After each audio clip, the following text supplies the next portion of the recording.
ভোলা সদর উপজেলার একটি কুরিয়ার সার্ভিসের কাভার ভ্যানে অভিযান চালিয়ে প্রায় 7 কোটি টাকার অবৈধ পণ্য জব্দ করেছে বাংলাদেশ কোস্টগার্ড দক্ষিণ জোনের সদস্যরা।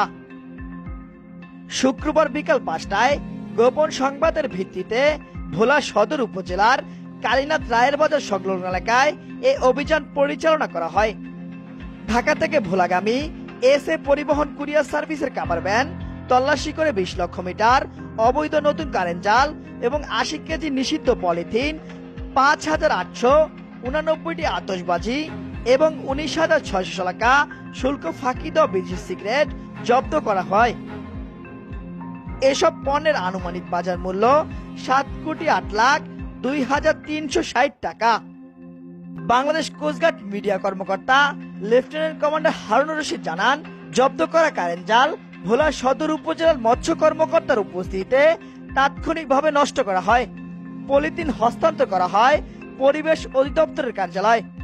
বিদেশি সিগারেট বরিশাল কাস্টমস এবং আতশবাজি জমা হয় ভোলা সদর মডেল থানায়। কোস্টগার্ড জানায়, ভবিষ্যতে তাদের চোরাচালান এবং পরিবেশ বিরোধী কার্যকলাপের বিরুদ্ধে অভিযান অব্যাহত থাকবে। Hasnain Ahmed, news desk.